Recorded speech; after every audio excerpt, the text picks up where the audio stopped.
காமராஜரை கொலை செய்ய முயற்சித்தவர்களும் கொல்ல துடித்தவர்களும் அவரது பிறந்தநாளை கொண்டாடுவதாக நாகர்கோவிலில் நடைபெற்ற நிகழ்ச்சியில் தமிழ் மாநில காங்கிரஸ் தலைவர் செல்வபெருந்தகை குற்றம் சாட்டியுள்ளார்.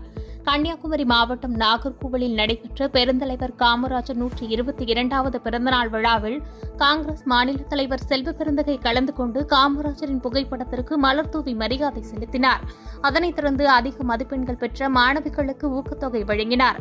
தொடர்ந்து நிகழ்ச்சியில் உரையாற்றிய செல்வபெருந்தகை, காமராஜர் காலத்தில் கொண்டு வந்த மாத்தூர் தொட்டி பாலத்திற்கு காமராஜர் பெயர் சூட்ட வேண்டும், அதேபோன்று அங்கு காமராஜருக்கு ஆள் உயர சிலை அமைக்க வேண்டும் என்பதை வலியுறுத்தி கன்னியாகுமரி மாவட்ட மக்கள் சார்பாக தமிழக முதலமைச்சரிடம் கோரிக்கை மனு அளிக்கப்படும் என்று தெரிவித்தார். மேலும் பெருந்தலைவர் காமராஜர் புகழையும் அவரது வரலாற்றையும் திருடுவதற்கு முயற்சி செய்கிறார்கள் என்று குற்றம் சாட்டிய செல்வபெருந்தகை, அவரது பெருமையை கொண்டாடுங்கள், ஆனால் திருட முயற்சி செய்யாதீர்கள் என தெரிவித்தார். ஓமலூர் அருகே ரவுடி வீட்டின் மீது பெட்ரோல் குண்டு வீசி தாக்குதல் நடத்திய ரவுடி மீது குண்டர் தடுப்பு சட்டம் பாய்ந்தது. சேலம் மாவட்டம் காமலாபுரத்தை சேர்ந்த பன்னீர்செல்வம் மற்றும் பொட்டியபுரம் கிராமத்தை சேர்ந்த விஸ்வநாதன் ஆகிய இருவரும் நண்பர்களாக பழகி வந்தனர். இருவரும் சேர்ந்து திருட்டு, வழிப்பறி, கொள்ளை, ரவுடித்தனம் ஆகியவற்றை செய்து வந்ததாக கூறப்படுகிறது.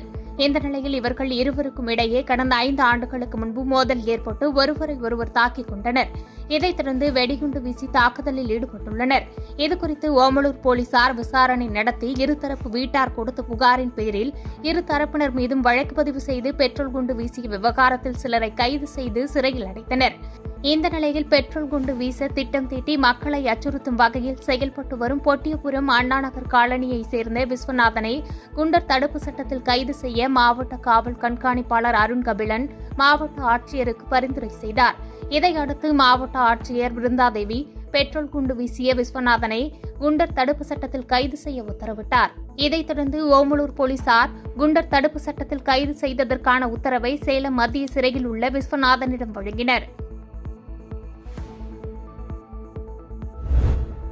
சிதம்பரம் அருகே டிரான்ஸ்பார்மரில் பழுது நீக்கம் செய்ய சென்ற நபர் மின்சாரம் தாக்கி உயிரிழந்த சம்பவத்தில் பாதிக்கப்பட்ட குடும்பத்திற்கு தமிழக அரசு நிவாரணம் வழங்க வேண்டும் என்று கோரிக்கை எழுந்துள்ளது.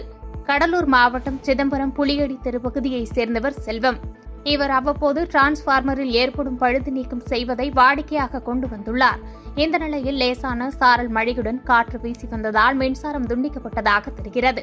இந்த சமயத்தில் செல்வம் அப்பகுதியில் உள்ள டிரான்ஸ்பார்மரில் ஏற்பட்ட பழுதை நீக்க முயற்சித்துள்ளார். அப்போது ஒரு பகுதியில் மின்சாரம் வருவதை அறியாமல் இருந்த செல்வம் மீது மின்சாரம் பாய்ந்து அவர் டிரான்ஸ்பார்மரிலிருந்து கீழே விழுந்து உயிரிழந்தார். இந்த நிலையில் உயிரிழந்த செல்வத்திற்கு 2 பெண் பிள்ளைகள் உள்ளதால் அவர்களுக்கு அரசு உரிய நிவாரணம் வழங்க வேண்டும் என்றும் பெண் பிள்ளைகளுக்கு அரசு வேலை வழங்க வேண்டும் என கோரிக்கை வைத்துள்ளனர். மயிலாடுதுறையில் திமுக மாவட்ட சிறுபான்மை அணி நிர்வாகிக்கு கொலை மிரட்டல் விடுத்துள்ள சம்பவம் பரபரப்பை ஏற்படுத்தி வருகிறது. மயிலாடுதுறை மாவட்ட திமுக சிறுபான்மை அணி துணை செயலாளராக உள்ளவர் அகமது ஷாவலியுல்லா.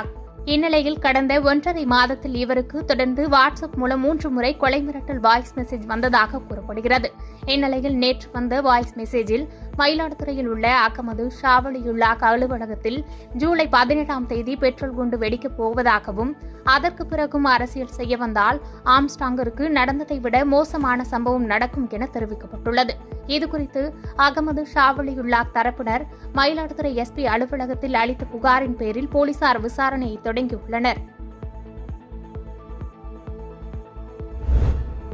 உத்தமபாளையம் அருகே கஞ்சா கடத்தலில் ஈடுபட்ட கும்பல் கைதான நிலையில் சுமார் 2.5 லட்சம் மதிப்புள்ள கஞ்சா பறிமுதல் செய்யப்பட்டது. தேனி மாவட்டம் உத்தமபாளையம் அருகே காக்கில் சிக்கியன்பட்டியில் கஞ்சா கடத்தப்படுவதாக புகார் எழுந்த நிலையில் உத்தமபாளையம் காவல் நிலைய சார்பு ஆய்வாளர் இளங்கோவன் மற்றும் போலீசார் தீவிர ரோந்து பணியில் ஈடுபட்டிருந்தனர். அப்போது சந்தேகத்திற்கிடமாக நின்றிருந்த கும்பலை சுற்றி வளைத்து சோதனை செய்தபோது அவர்களிடமிருந்து தமிழக அரசால் தடை செய்யப்பட்ட 21 கிலோ 600 கிராம் கஞ்சாவை பறிமுதல் செய்தனர். இதற்கிடையில் போலீசாரை கண்டு அங்கிருந்து இருவர் தப்பி ஓடிய நிலையில் 2 பெண்கள் உட்பட 8 பேர் மீது உத்தமபாளையம் போலீசார் வழக்கு பதிவு செய்தனர். மேலும் இவர்களிடமிருந்து பறிமுதல் செய்யப்பட்ட கஞ்சாவின் மதிப்பு சுமார் 2,50,000 என்று தெரியவந்துள்ள நிலையில் மேலும் தப்பி ஓடிய ஆந்திர மாநிலத்தைச் சேர்ந்த சரவணகுமார் மற்றும் விருதுநகர் மாவட்டத்தைச் சேர்ந்த புலிபாண்டி ஆகியோரை தீவிரமாக தேடி வருகின்றனர்.